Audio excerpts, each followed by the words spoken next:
Hi, this is Mark for Digital Uppercut, and a lot of people have been asking us where to find some of the settings that we talk about in this article about how to Zoom safely, and so that's what we're going to show you in this video. A lot of the settings can be set by default in your Zoom application, so we're going to be visiting the settings screens right here for the meetings. To get there, when you sign into Zoom, you'll see my account up here. Click my account, and then you will see settings right over here. So you click that, and that's where we are right here. First setting here is join before host. I like to turn this off so that people cannot join before I arrive and do bad things.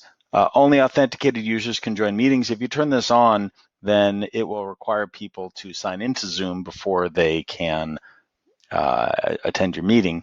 This is an added level of security because it's unlikely that Zoom bombers are going to have authenticated Zoom accounts. What they will generally do is just enter in 9 random digits and hope there's a meeting going on. All of these settings here are about passwords, require a password when scheduling new meetings. You turn that on, and then there are 2 bits of information required to join a meeting, not just the 9-digit ID, but also a password of the whatever length you decide. You can have passwords required for instant meetings or just the scheduled ones, and you can require them for when you use your personal meeting ID. Here you have an option to embed the password in a meeting link for a one-click join. That reduces your security just a little bit because then anybody who intercepts that link can join as though he had the password.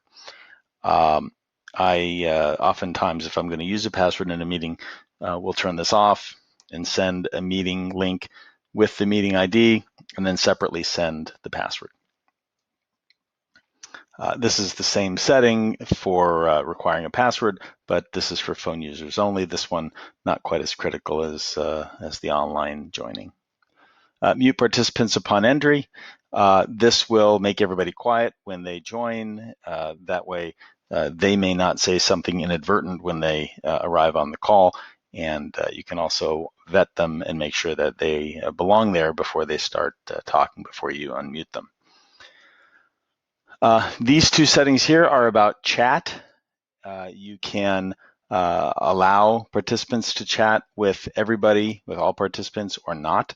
If you don't let them chat with all participants, then they can only chat with you. And then here's also a setting to allow them to chat with each other. I'll show you that when where you can make those settings also once you're actually in the meeting. Screen sharing. Who can share? So you can set it to host only, but if it's a collaborative meeting, you won't want to do that. You'll want to let all participants share. But you certainly do want to set it so that if the host is sharing, no one else can share over you. When it's set this way, if somebody is sharing something that they shouldn't be sharing, then you can share your screen and override them. Allow removed participants to rejoin. It's helpful to have this turned off so that when you kick somebody out of your meeting, they cannot get back in. It saves a lot of time. Allow participants to rename themselves. One of the things that a participant could do is rename themselves with something inappropriate, and that prevents that. This is also a very helpful tool to use, a waiting room. So you can use this in lieu of registration.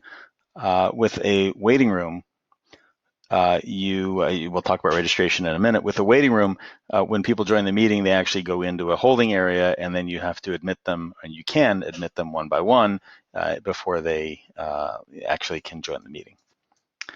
I think that's all there is on that screen. So these are to set defaults so that when you get to scheduling a meeting, then you can actually either accept those defaults or you can turn them on or off or do whatever settings you would like to make.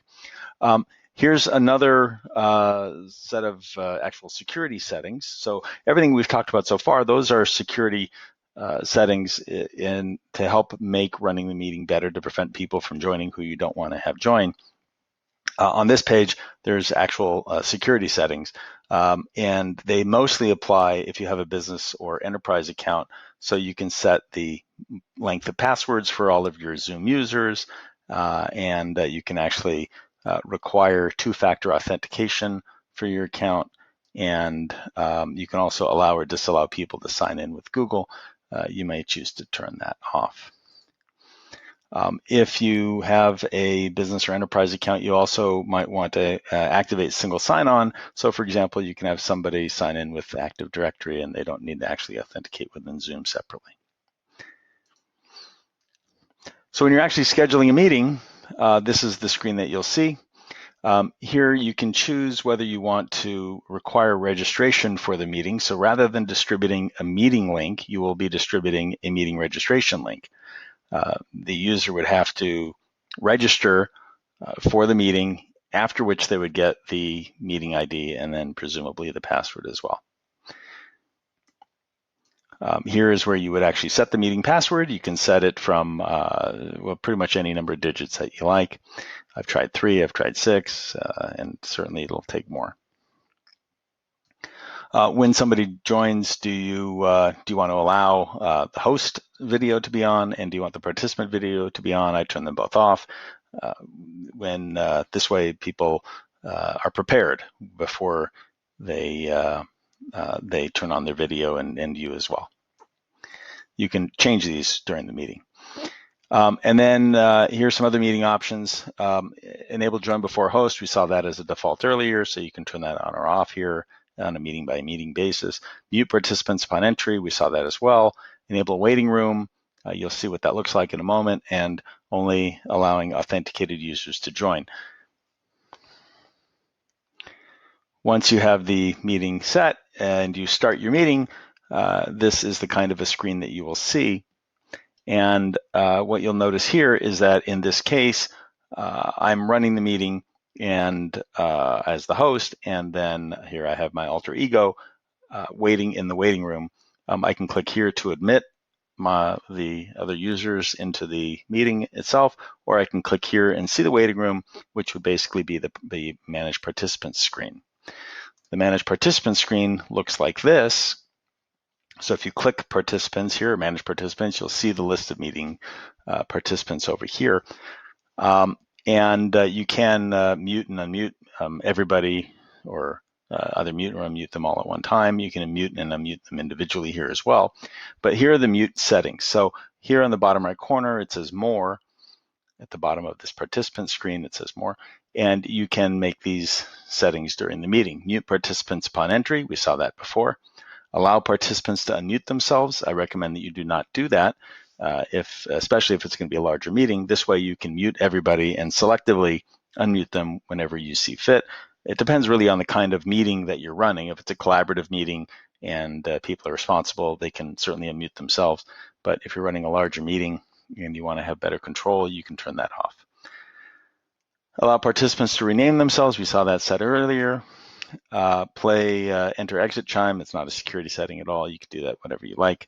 Put participants in the waiting room on entry, and we saw that just a moment ago. Also lock meeting. So if everybody who's supposed to be in the meeting has arrived, you can lock the meeting, preventing anybody else from joining. If you turn on chat, let me rephrase that. If you click this link, you will see the chat window. And if you click these 3 dots right over here, then you'll have these options regarding chat. Participant can chat with no one, host only, everyone publicly, or everybody publicly and privately. And as you can see how those relate to the previous settings. So those are the settings I wanted to tell you about. Those should be very helpful for you. If you have any other questions, then you can write us at info@Digital Uppercut, or actually just go to the contact page right over here, and you can ask additional questions. If you need help with any kind of cybersecurity or other issues regarding IT for your company, please let us know. We'd be happy to help you. Thank you.